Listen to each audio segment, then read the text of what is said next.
Welcome to episode 3 of the Bryan Built podcast. I'm Chris Malanga, and we are officially 100 days into the school year, which means we've seen 100 days of incredible grit from our students and staff. Mark, I saw a certain hero roaming the halls of the elementary this week. Did he leave behind any wisdom for the superintendent? Chris, we are definitely 100 days smarter, and the enthusiasm was unknown to mankind in the classrooms this week. It was a fun week. That's awesome. On today's episode, we're bridging the gap between seasons. We're going to dive into the news feed with everything you need to know about kindergarten registration and the upcoming March calendar. March, it's almost March. Can you believe that? I cannot believe that, but it is. And then we're sitting down with Athletic Director Nathan Keel to recap a dominant winter sports season and look ahead to the diamond in the track. All right, so the big three, what we got happening this week. Let's dive right into it. Are you ready, Chris? I'm ready for it. Okay. So as you just noted, yes, there was a certain hero that came to celebrate the 100th day of school this year, and it was a lot of fun. The classrooms were filled with excitement, and they had all sorts of activities going on to celebrate day 100. In the first grade wing, they were making pancakes. Actually, I think Mrs. Boyer's classroom made 100 pancakes. Okay. And they had some special guests arrive with Mr. Camarillo and Mrs. Updike, a few of our board members, so they had some fun down there. And then in the kindergarten classrooms, they played detective, and they have to keep the Zero the hero. Okay. They have to keep him safe from the devious 99. Oh. And they have all sorts of activities set up to make sure that Zero the hero can be safe, but along the way, they're growing their knowledge of how to problem solve, how to investigate, how to collaborate with each other. So it's a lot of fun in those classrooms. And then at the end of the day, Zero the hero makes his way. I think this year I heard he came all the way from the Olympics in Italy. Wow. Yes, it was quite the trip for him, but he made it, and he made it safely because of the kindergartners and their ability to help him out. So it was a lot of fun, and the kindergartners always make sure that Zero the hero has a very warm welcome. So it was a lot of fun, and 100 days in, can't believe it. As you just mentioned, it's mid-February already, and that means we're now on the bottom side of the hill, sliding down quickly towards the end of the school year. But we've got a lot to happen between now and then. Absolutely. So. And you talked about 100 days, and speaking of numbers, we have a game coming up later where our knowledge of district stats will be put to the test. I was going to ask you the number of coffee pods you've gone through since the first day of school. Is it higher or lower than 100? But I think we probably know the answer to that. Oh, it's well over 100, Chris. You got to remember, I'm probably I'm at least 2 cups a day. Maybe, on the rough days, maybe 3 cups of coffee a day now. So yeah. What are we, day 105 of the school year now? There you go. So, yeah. It is over 100. All right, so it's officially time to start prepping our future Golden Bears.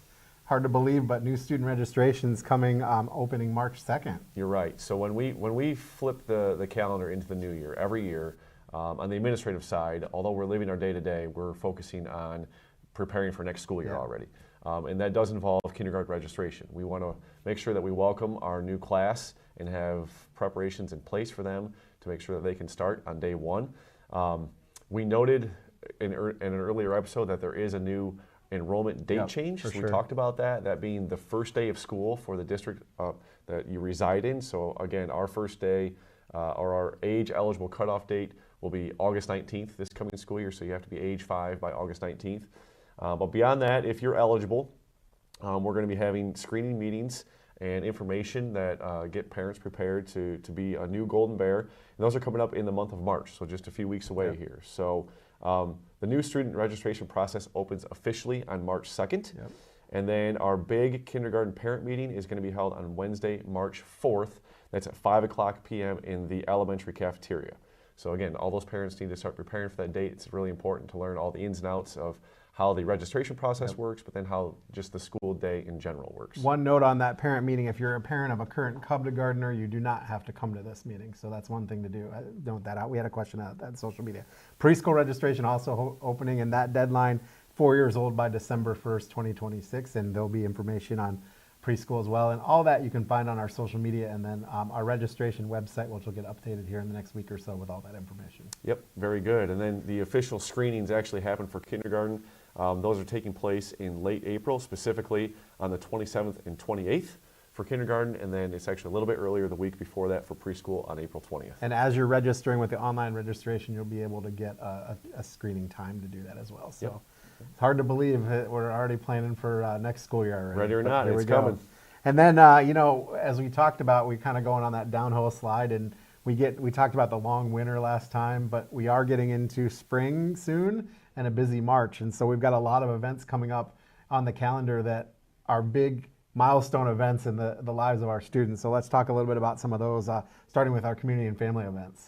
Yeah, so as we approach spring break every year, we've now established some really neat annual events that not only help prepare our students, but also bring in members of the community at the same time. So the first one of those is our annual CEO Day, and that's happening with our seniors. That's usually the Wednesday before we go on spring break, so this year it's scheduled for March 11th. And what that is it's a great event where we bring in anywhere from 30 to 40 business members who put our seniors through a mock interview process. So they ask them some pressing questions. They try to make it as realistic as possible that you are actually seeking a job and that you're in an interview setting with 1 or 2 or 3 or even a panel of interviewers to sit in the hot seat and see what it feels like to be able to answer questions not only about yourself, but about what you could bring to the table if you were to be employed somewhere. So it's a great experience for them, and they actually narrow it down in a process in which the individuals who could advance on from one interview round to the next would, quote, get the job, and they celebrate by taking them out for lunch with our business representatives. That's awesome. It's great student and business community collaboration, and every year we hear this time and time again. The business community actually gets just as much out of the experience as the students do, and they're always highly impressed with what our students bring to the table and how prepared they are to answer those questions. So kudos to both parties for being accepting and willing to be a part of that process, and they'll have a lot of fun with it. And on that same day, as that's going on over at the middle school, high school, the elementary is going to be overrun by grandparents. Grandparents' Day is one of the favorite days of the year for many individuals. The smiles on the faces of the family members walking in the doors to see their kids in action during a school day, and the kids are so excited to take them down and show them the arts and crafts that they work on, show them the activities they're invested in, to be a part of the book fair and have the opportunity to purchase some books to bring home. It's just a lot of fun, and so we're excited for that. It is a little bit of a logistical game of who can park where and who can get in the building when, and so I know the building principals will send out all the times to make sure that it flows as best as possible, but just be prepared. There's going to be a lot of people on campus, but we'd rather have it that way than have it empty. Yeah, absolutely. We're heading to the arts a little bit. We've had some incredible talent happening already. We had our orchestra, high school orchestra, did their contest preview concert a couple weeks ago as we're recording this. Last night, the middle school band had their concert. And then we've got a big day on Sunday, March 1st with 3 concerts. Choir has 2 concerts, and in between their high school bands performing. We also have middle school orchestra coming up and alt strings. So a good chance to you to do that and see all those concerts. And if you can't make them, we always do them on Golden Bear TV. Yeah, great opportunity for all of our students to showcase their talents, which we know they have a wealth of them. So those concerts will be fantastic. And also working in the mix of all of that, it's also Right to Read Week. Oh, yeah. That's coming up the week of March 9th. And that goes March 9th through 12th. And the theme this year is circus themed. Okay. So I know they're starting to prepare for decorating the commons in the elementary and the classrooms and the hallways, and just to encourage, reading and finding that good book. And, reading is the foundation of everything you do in education and beyond. So it's a great way to celebrate that very important feature of education. Absolutely. And one of the features of education that is somewhat challenging can be testing. And before you know it, testing will be here too. ACT for juniors is March 10th, and we've got the Ohio State testing coming up too. Yeah, the month of April is when we take our Ohio State test with all our students.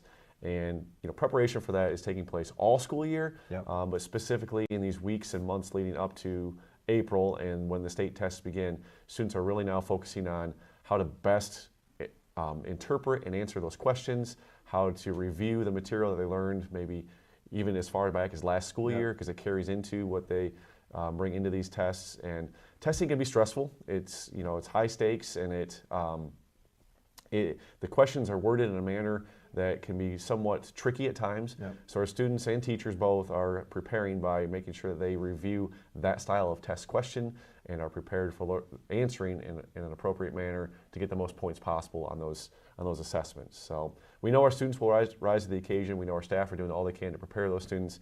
But that month goes very quickly because state tests are spread out over many weeks now with the different subject areas being offered at different times. So the month of April will fly by with state testing. Yeah, hard to believe. And then mark your calendars, spring break happening March 13th through the 22nd. I think everybody's ready for a little spring break. Everyone's always ready for spring break, and it's a nice breather. And Yep. once you get back from spring break, it is just a sprint to the end of the school year. So looking forward to it. It's absolutely crazy. I can't believe it's already March. Well, that's going to do it for our news feed. I think we covered everything, didn't we there?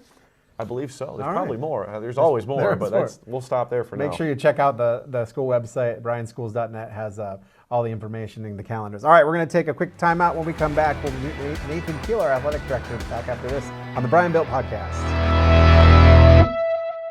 The historic Bryan Arts and Education building is being renovated for the next generation, transforming it into a welcoming, accessible space where performances and events can be comfortably enjoyed. The $6.2 million project adds lobby and backstage space, new seating, lights and sound system, accessibility, and additional parking. Because here in Bryan, art connects us. Your support, big or small, makes a lasting impact, inspiring generations to come. Donate and learn more at bryanarts.org. Welcome back to the Bryan Built Podcast. Chris Malanga and Mark Rairigh, and joined by Nathan Keel, our athletic director here at Bryan City Schools. Welcome in. Thank you. Thanks for having me. Yeah, this is awesome. Exciting to be a part of this. Be included. Yeah, absolutely. You've been athletic director how long now? This is my third year, so March of 2023. Okay. Yeah, Wow, it's hard to believe. I know. All right, well, we're wrapping up that winter season. It's hard to believe like we're in tournaments already. I know that's what we've talked about in our office is like organizing transportation and all the emails we're getting about different tournaments and where they're going to be. And it seems like just yesterday we were starting the winter season. Yeah, absolutely. Let's talk about some of our sports here this winter. But first, bowling, because they just got the NWOAL championship. Girls won it for their third straight one. And, how has that program stayed so consistent? We've got kids constantly getting recruited to go to colleges to bowl. What do you attribute that to? I credit a lot of that to our coaches. Dustin Gillette does a fantastic job. Doug Miller, Kathy Miller, Gwen Dickinson, they do a fantastic job coaching it, getting kids out for the program. They have a youth program on Saturday mornings that really helps. They do a fantastic job when it comes to that. And if you've ever had a conversation with Dustin and you ask him something about bowling, it might be 45 minutes later, and just his passion shows through, and they do a fantastic job. Are you a bowler? Can you bowl? So that's an interesting question, Chris. I can maybe break triple digits on a really good day. Yeah, But that would take a really good day. So, I watch some of these kids like go up there and fire a ball, and it's like it leaves your hand at one spot, and then it's doing like. Oh, I couldn't tell you. ridiculous. I've learned a lot in the last 3 years about bowling, whether it be oil patterns in the Yep. pocket and the different number of pins and which ones they aim for. It's amazing. Yeah, it's crazy. And, we've had some, as I said, people going to college. Polly Sleason in the latest one. Is it Huntington? Huntington right? College, yep, in Yep. Indiana. So, I mean, it's crazy. Yeah. You can go and do that in the future. And it's no different than a lot of the other sports is the time that they put in, and it's a skill. You look at golf, and it's a technique, and the different balls that they use, and so it's great. Let's talk a little bit about wrestling. Boys just won the Hicksville Invitational in wrestling. Girls are coming off a strong Golden Bear Invitational. They're getting ready to go into sectional and districts, and it was nice to see pretty good sized numbers for the wrestling programs, and that they've been doing well over the course of the season. Yeah, a lot of our wrestlers don't have a ton of experience. Like if you look at junior high coming in, they just try it out in high school for the first time, and maybe they have a friend that's doing it. So they've grown a lot over the last couple months of wrestling, and I know they have open mats quite a bit. But we're looking at we have a few wrestlers there that are just kind of getting their feet wet, but then we have a few that are more seasoned that are kind of looking for a state run or to try to be a state qualifier or at least make it to districts to try to get that feel for it. But yeah, they've grown as the seasons went on, which is great. Absolutely. Swim, always continually getting better. We talked the first podcast about Nora Koonsman, and then she broke a 6th record. I know, it's The incredible, isn't 500. it? The same meet, she broke the 50 free and the 500. Just crazy. It's unreal. And her mom was telling me that she didn't start swimming until she was a 7th grader. So it's not as if she started as a 4 or 5-year-old and was doing it every day. Yeah. She picked it up then and is just committed to it. Yeah, and great. we've got swim and dive heading into their tournaments and looking for some good performances there. And we always talk about every team kind of works for the postseason. It's your second season, but I feel like swim is always built the way they do their season and the way they do their shaving their work off, and then they get real good again at the end. I think that's just impressive how that whole thing works. I agree. In their schedule is just a grind. When it looks at, you look at the weight room in the afternoon, they have morning practices, they might have evening practices. It's tough, and Coach Luce is hard on the kids, but at the same time, you can see the work pay off and where they're at. And I know talking to her, there's a few relays that have a really good shot at advancing. We have 2 divers right now that went to state last year that are back this year that are looking to go to state again. So a lot of good things there in the swim program. Yeah, absolutely. And just talking about a program that consistently has success at the postseason level, it's crazy. And then basketball brackets out already and tournament games. We're hosting a tournament game on Tuesday for the girls as they open up. The boys haven't done their pick yet. They do Sunday. We'll know Sunday at about 3:30 where the boys are going to go.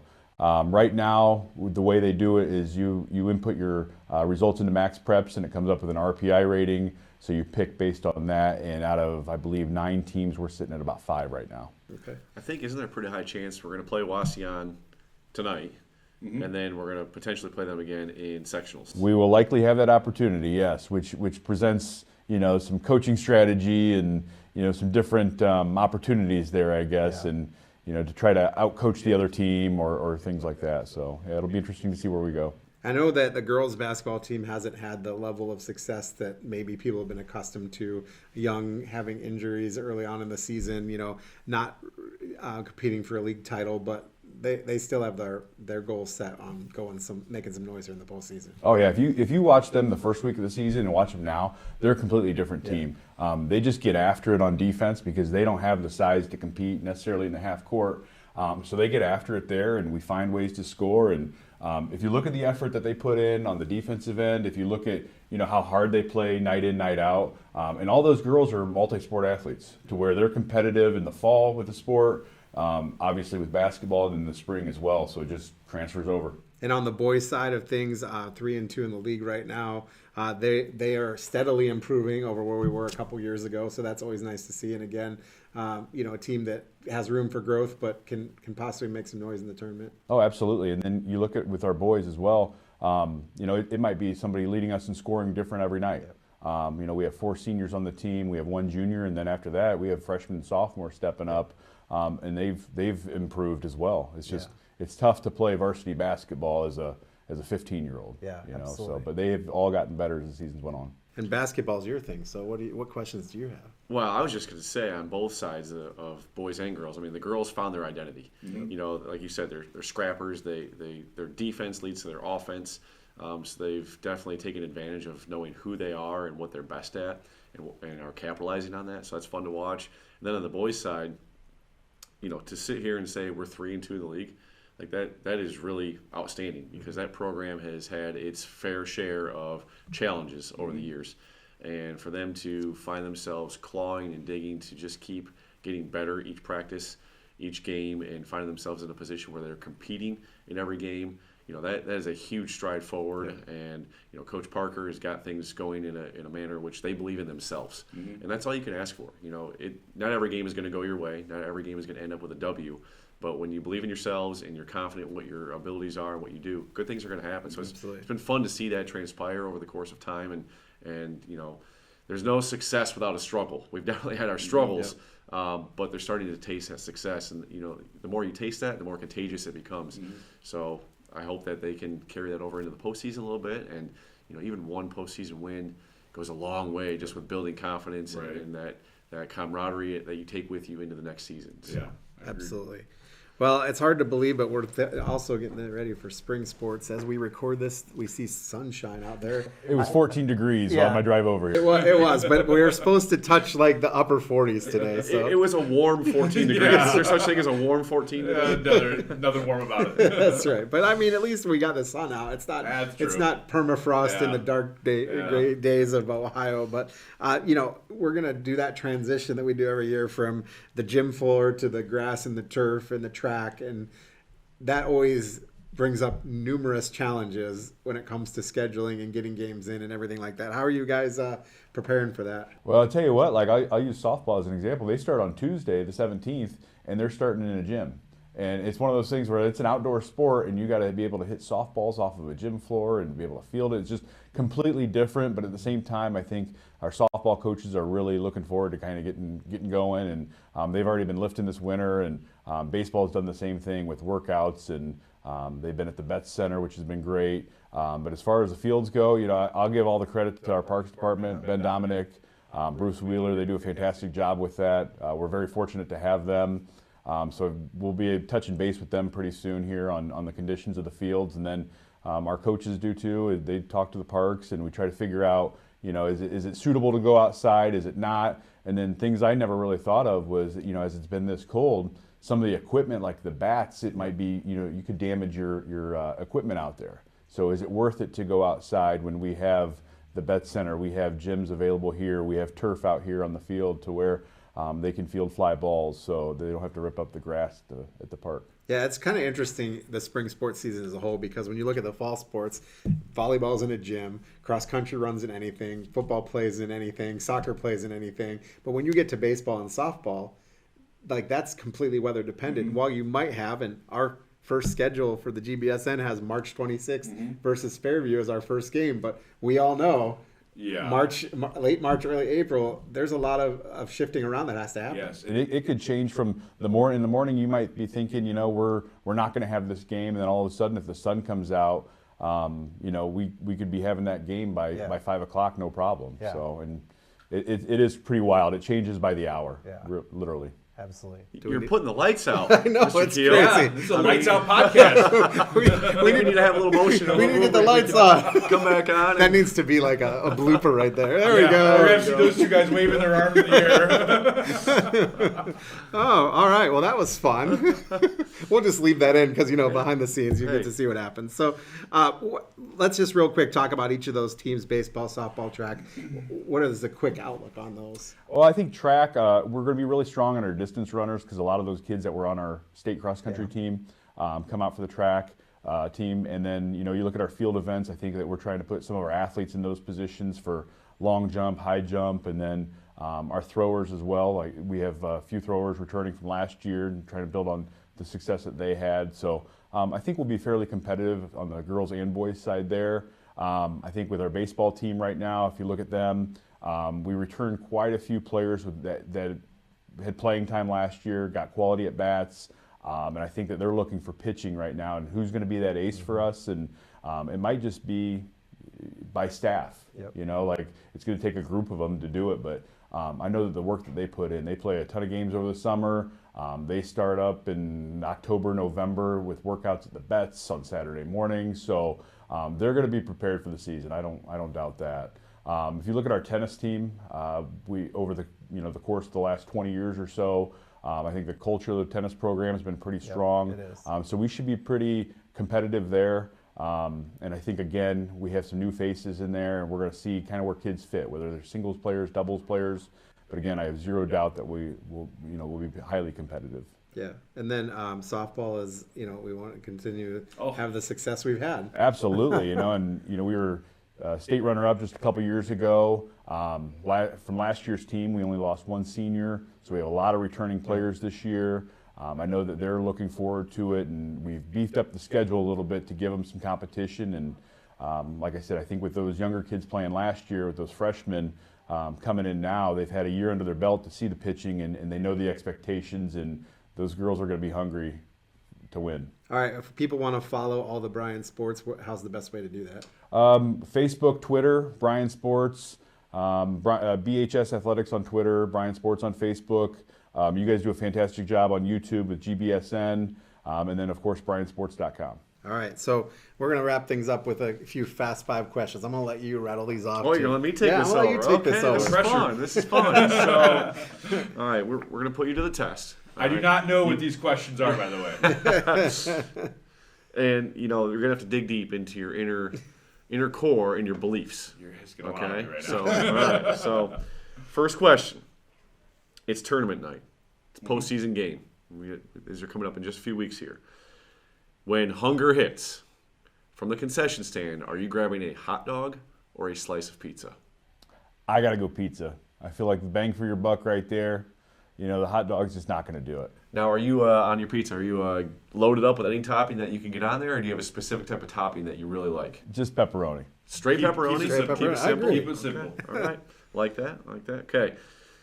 You know how entering the office every day, you're just walking into the grind. Okay, the grind of the position.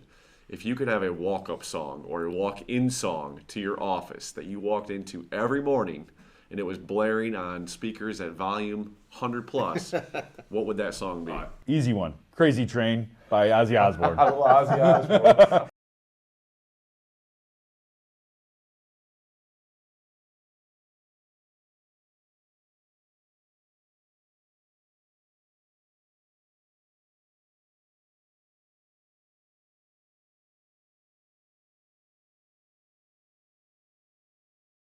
I think the hardest one to be would probably be the spring sports, just because, like I said earlier with the morning, you may think you're going to get rained out, then all of a sudden the sun comes out.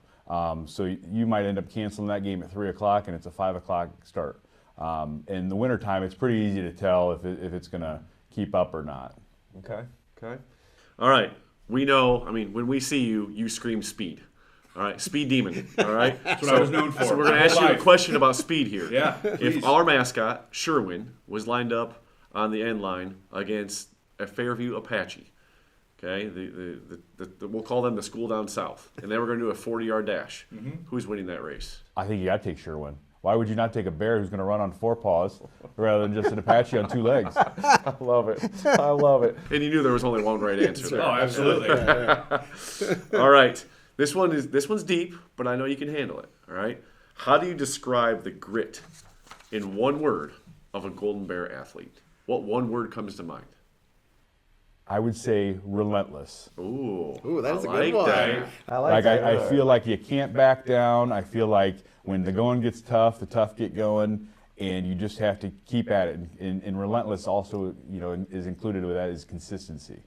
So if you can be consistent, if you can be relentless, I think that you can overcome a lot. Man, I might just run through a wall right now. know. If you got Ozzy Osbourne playing Crazy Train and thinking about being relentless, I might just right through a brick every wall day, right now. That's right. Cheapers. Get this guy a microphone. Get motivational speaking I don't know about that. contract. Let's not get too crazy here. There you go. Well, awesome. We appreciate all you do for our student athletes. Mark always has the 3 A's: academics, arts, and athletics, and a well-rounded education includes all of those. And so it's great that you're able to do this for us and, do such a great job at it. And we thank you for joining us on the podcast. Appreciate you having me. Thank you. All right, Nathan Keel, the athletic director. We're going to take a timeout. When we come back, you and I are going to do battle in a segment we call Higher and Lower. So, Can't wait, Chris. all right, it's the Bryan Belt Podcast. Back up. The Bryan Area Foundation and the BHS class of 2025 want to encourage graduates of Bryan High School to return to Williams County to live, work, serve, and play upon graduating from an accredited college, university, or trade school by offering a Welcome Home Scholarship, repaying up to $10,000 of federal student loan debt.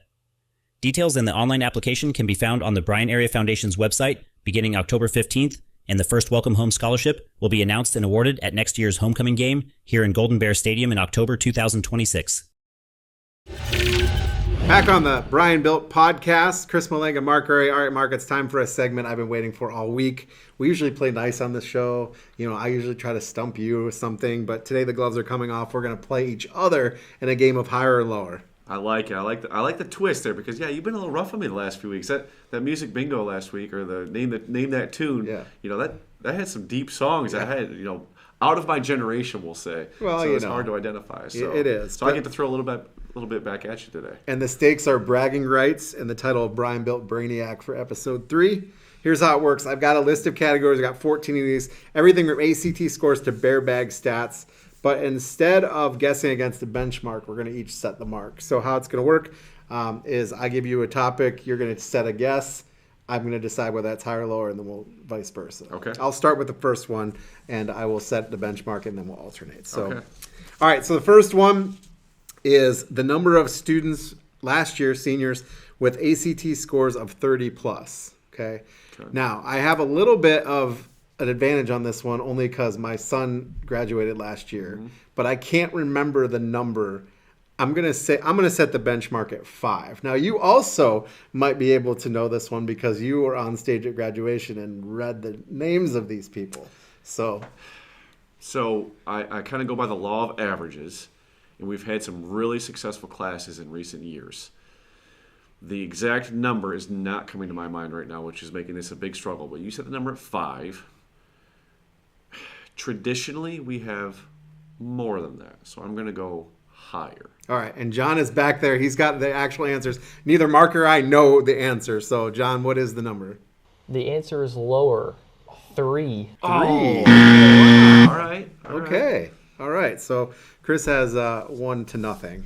All right, you get to do the second one. Okay, so as you all know, we're a 1-to-1 Chromebook district, so all students have their own Chromebook.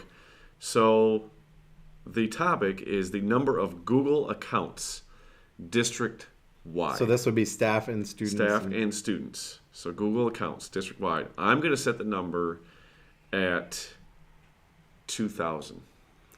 I'm going to go lower.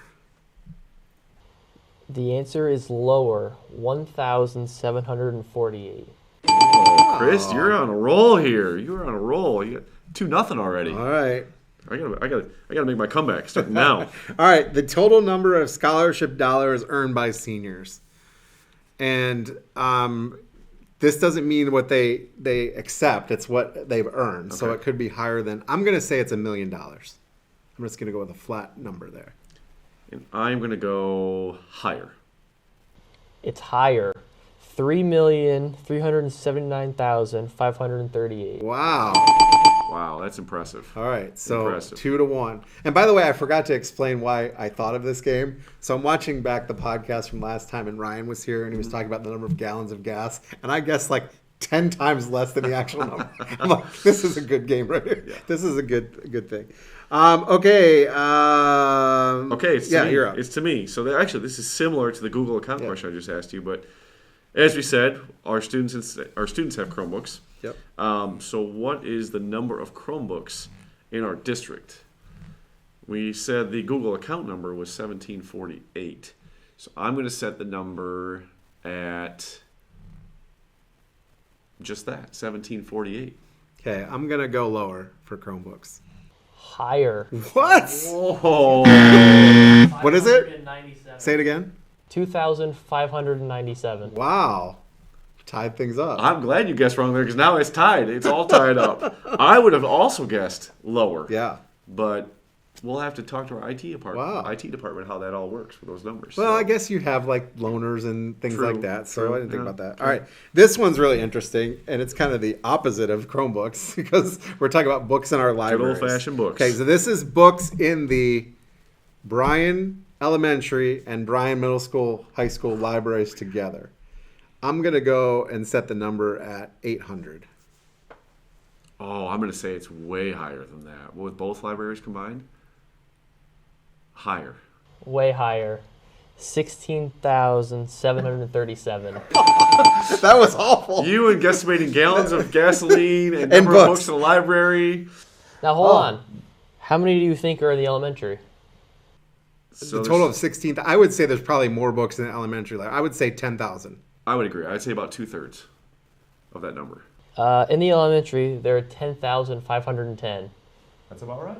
So that means in the high school and middle school, there's 6,227. Wow. Okay. I would have thought the same thing. A little Okay. bit higher at the elementary level. They've got, and let's just give a shout out to our library and all of the staff who work in there. To keep that organized, to keep everything, welcoming for the students to come in, and to make sure that we have a plethora of books available for students to check out. As we talked about Right to Read Week a little bit ago in an earlier segment, for kids to be able to take those books home and read them and then change up what their, what type of literacy they're actually going through. It's fantastic. So kudos to all of them. That's job well done. And now you're leading. 3-2. How about that? Yep. I like taking leads here. All right, next topic. Number of kids screened for kindergarten last school year. Because we talked about kindergarten screening coming up. So I will set the number at 120. I'm going to go higher. Lower. 93. Bad. So it's interesting, Yeah. isn't it? So we have, with kindergarten enrollment, you have to remember we have a great kindergarten program. Mm-hmm. So a lot of the potential kindergarten students are already registered with Yeah. us and in school with us. So that makes that number naturally Yeah, lower. that's So we've true. got those coming up. And on top of that, this is not a Bryan only challenge. This is a statewide challenge. Just enrollments across the board, except for some very large suburb schools of some big cities.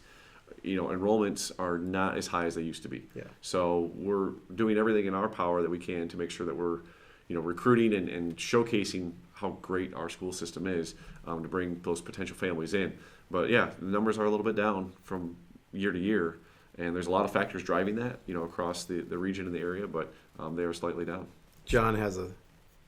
We'll go off of that. How many? What is the current number of kindergarten students enrolled at Bryan Elementary? How about you got to know that. Number of current kindergarten, not kindergarten, just kindergarten. All of them. Cub and kindergarten together. Yep. When you combine those, let's say I'm trying to do some quick math in my head here. 57. Close. 153. Oh, look at I that. knew I was really close. Yeah. All right. Well, there you go. So this will be mine, right? Yeah. By the way, John's giving us the answers. He won't put himself on camera, but he's back there. He'll be on camera one day. He will. We'll get him. He's in the there. man. All right. Number of bear bags sent home each week. Now the bear bags are for those families that need some extra food assistance. They're donations that we receive from our community and things like that. So I asked Gary Wise, who kind of handles things at the elementary. So I'm assuming this number is elementary only, but I don't know if he specified that or not. I'm gonna say 53. And I'm going to say higher. Higher. 76. Okay. Yeah, Nice job. the Bear Bag program is an extremely Yeah. great program. It ultimately is headed by our PTO, but we have some individuals at the elementary that really take ownership of this. Brian Cummins is huge with Yep. this, as you know, to Gary Wise, and they get teams of helpers to assist, and they receive donations, and they have people that make sure that those bags are filled appropriately, and it's a great program, and they do it in such a discreet way to give the kid and the family Yep. the opportunity to meet basic needs, and we just can't thank them enough for all they do to send that food home, and we know it's well appreciated. So, thank you to all of them for Yeah. continuing to have that service. Absolutely. All right, well, we're halfway through, and after a 2-0 lead to start, Mark has rattled off the last 5 in a row, so he's leading me 5-2, and we head into question number 8. So, number 8, the number of students who came to the 7th and 8th grade dance. Last night. Should we Last just call night. it a Valentine's dance? Oh, Yeah. the Let's do it dance again. put the lights out. They closed the school down. We're going to have motion in here again to get the lights on. John back off camera here might help us out. The number of students who came to the 7th and 8th grade dance last night, I did get highlights that they were dancing to Cotton Eye Joe. So I had a little preview of how many students were potentially there. I'm going to set the number for you to guess around 160. I'm going to say higher. Higher. 165. Yes! 165. Oh, thank you to Mrs. Roofer for getting me that number. She discreetly handed it to me on a piece of paper and said, "Don't look at this." So there you go. That's fun. Yeah, I did. I saw highlights. It's always a fun Yep. after school event for them. And, like I said, they were dancing the evening away, and 165 is a great turnout. I'm not sure that I'm allowed on campus during the middle school dance with an 8th grader that I have. So I always get asked to chaperone, and somehow I'm always busy, Chris. I don't know how that works out. I don't know how that works. All right, this one's going back to sports. This is the number of tickets sold to the Fairview basketball game. Now, some caveats here. Okay. We don't track how many of our students go to the game. So Okay. this is sold tickets. So this would be Bryan fans, Fairview fans, and Fairview students. Okay. I'm going to set it at 800. That's about what I would have guessed. So you're like right on. I'm going to say higher. Lower. 266. Wow. I guess when you only track those Yeah. types of sales, Yeah. it is lower. Okay. Yeah. Okay. How many adults do you think attended? 182. 220. Oh, What'd you say? 182. You're 182. close. You're close. Okay. All right, there So you then go. about Right. 84 students. All right, Okay. there we go. Rank another one up for Chris here. All right. Making his comeback. It's now 5-4. 5-4. This is a deciding question Yeah, here. right now. So we're on number 10. 10 of 14. Did you pick 14 for Valentine's I Day? did. Okay, good for you. Yeah. All right. The number of chocolate milks served per week in the cafeteria. This is both cafeterias. Both cafeterias. It's not K-12. both cafeterias. It's not both I need, you've got an elementary and a middle school, high school. Oh, well, add them together quick. I don't know what numbers John's they a are. mathematician back then. To be He can honest. handle this. You haven't broke them down?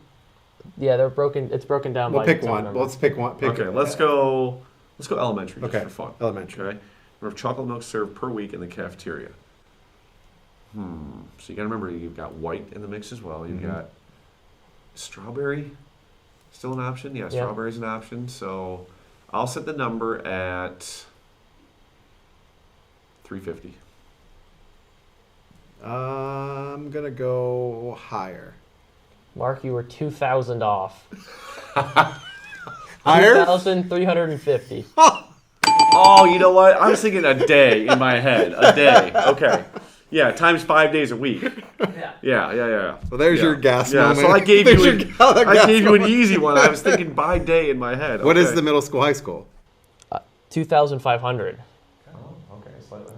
And then at the elementary, straight white milk is 500. Strawberry is 625. Really? And at the high school, 1%, so just straight white milk, 500. Strawberry, 300. Wow. There we go. Okay. Thank you to Cheddar Carrier for getting us that So information. I guess, looking at those numbers, is chocolate the favorite? Oh, yeah, by a long shot. Okay. Okay. Number 11. We're all knotted up. We're tied up. Okay, number 11.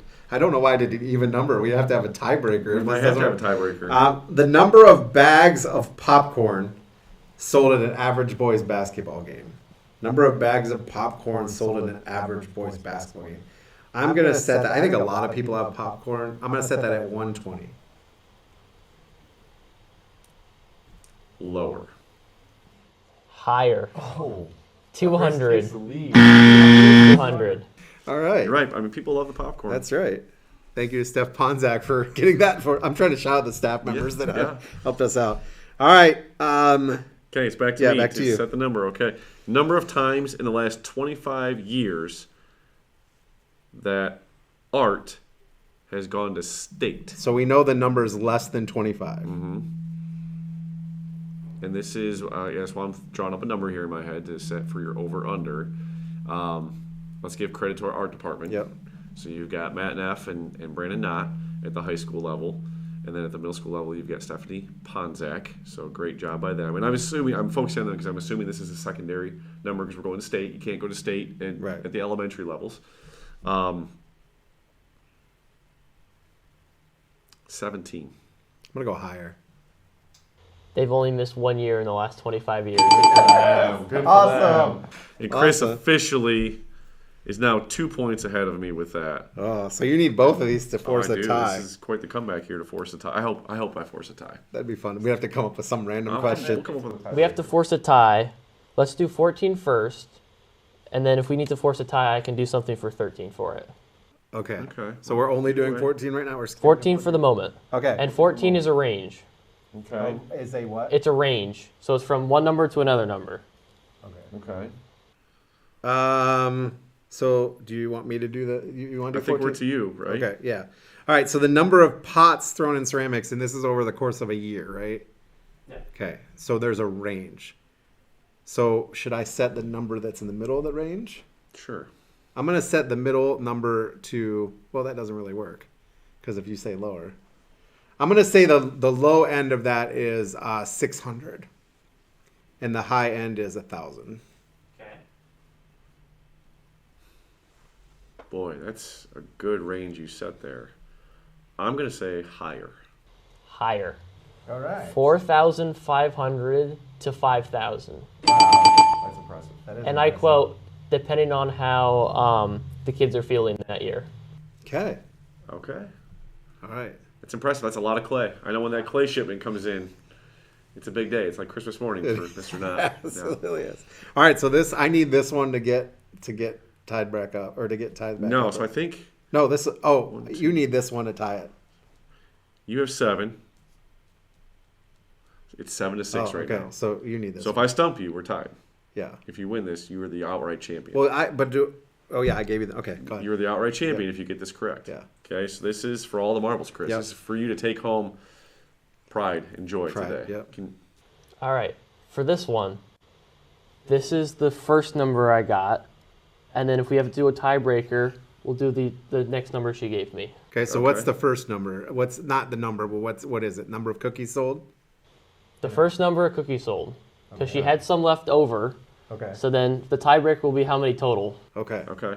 So these are cookies that they could send Yep. to different people. Yep.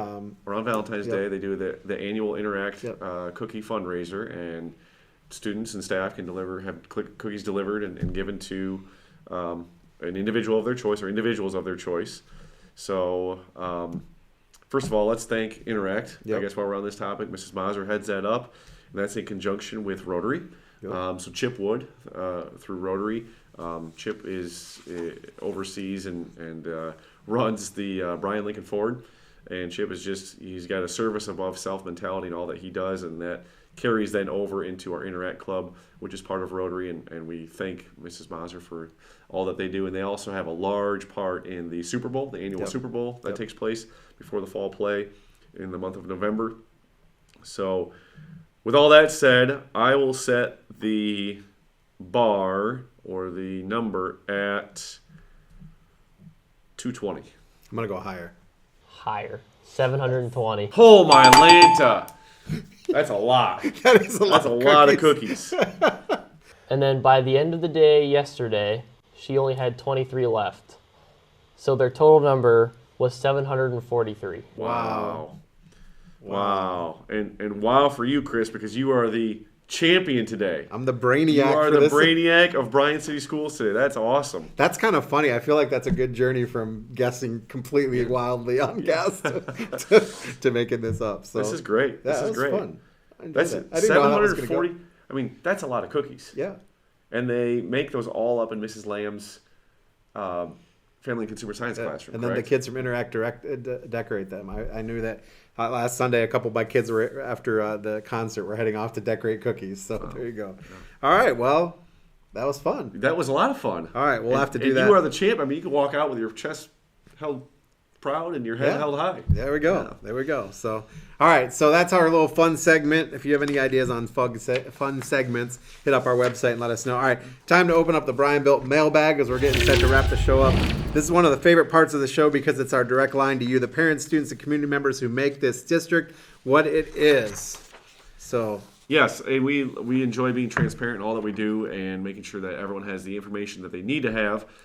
So we appreciate any questions that you can bring our way, and we can continue to answer those and get the information back out to you. All right, if you have a question, again, we're going on. We are just the light. We're shutting the power down. Is what we're doing. We're so good.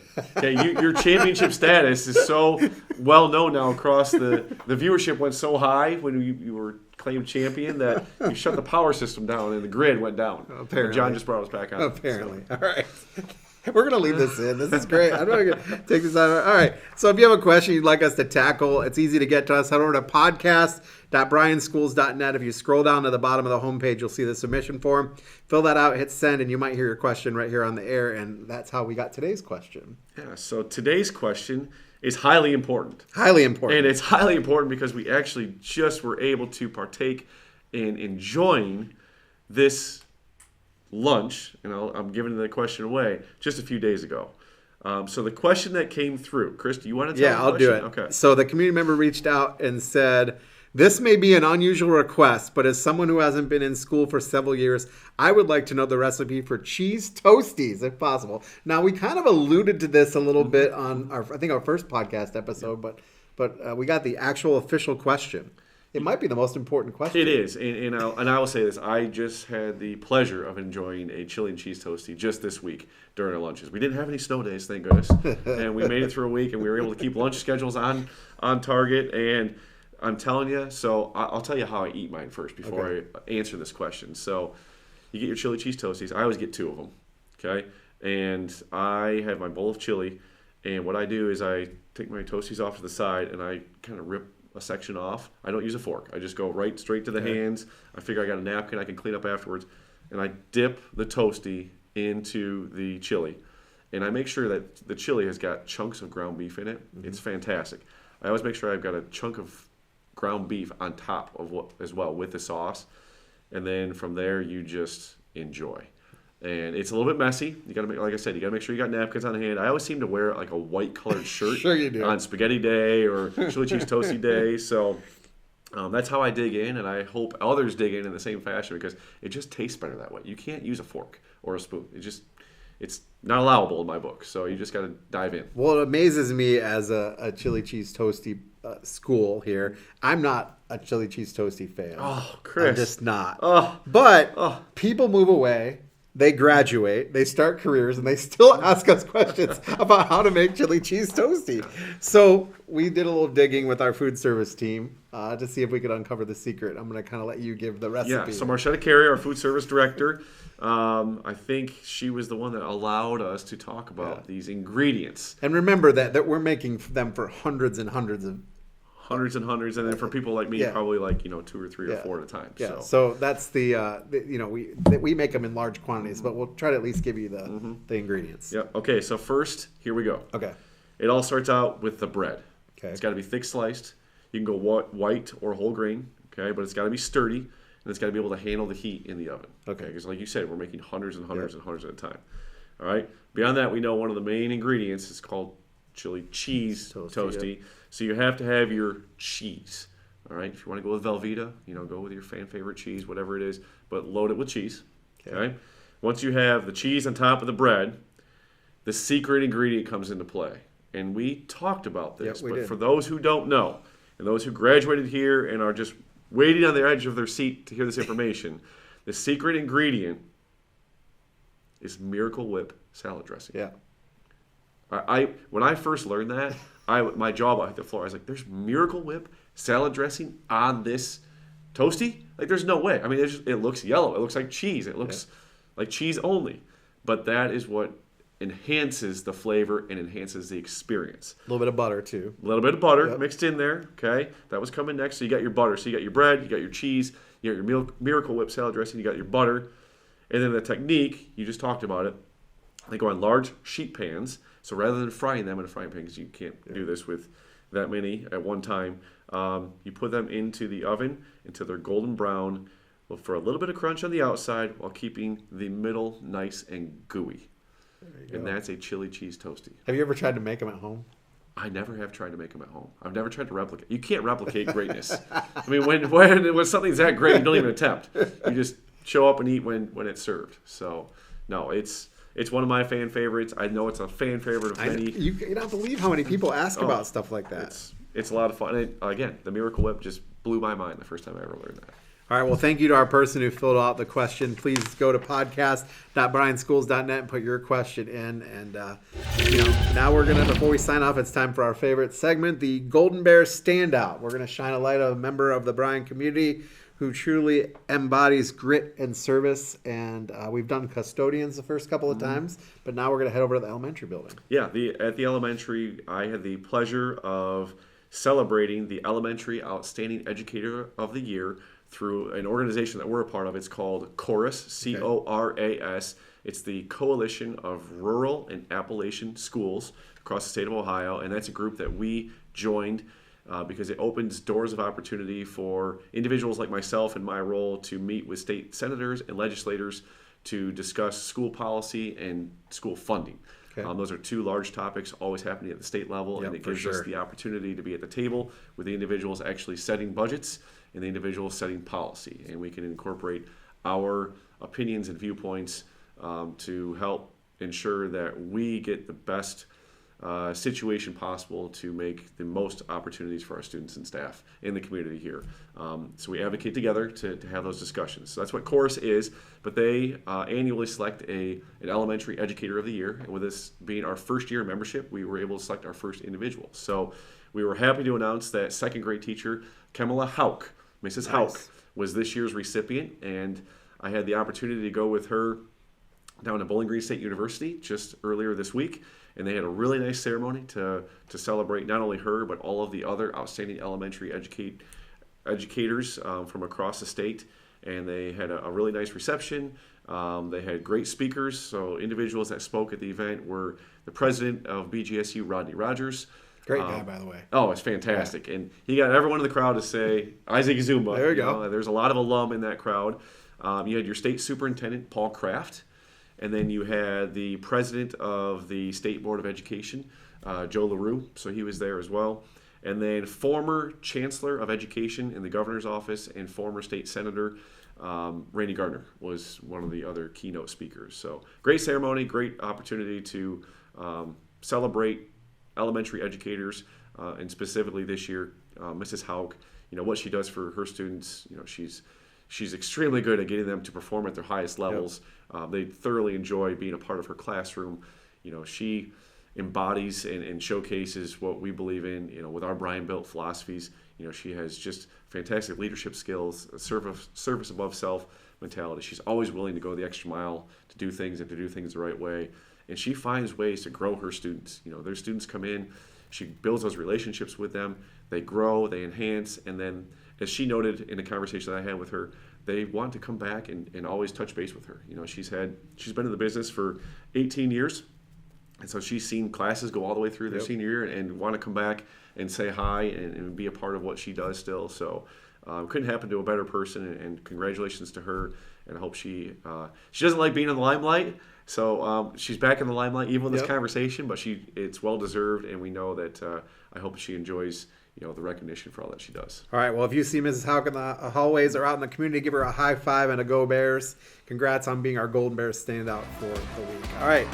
Well, that's a wrap to episode 3. A huge thanks to Nathan Keel for stopping by to talk sports, and a big thank you to our community for sending in those mailbag questions. Don't forget, preschool kindergarten registration opens March 2nd. Head over to the district website to get started. Yeah, and if anyone decides to try the chili and cheese toastie recipe, why don't you send us a photo? We'd love to maybe check that out. Maybe it's you baking it, or maybe you enjoying it. We can even post it on social media and have some fun with it. So you can never go wrong with making a chili and cheese toastie. All right, well, we'll see you back here for the next episode. Until then, remember, greatness isn't born, it's Bryan built. All right, see you next time.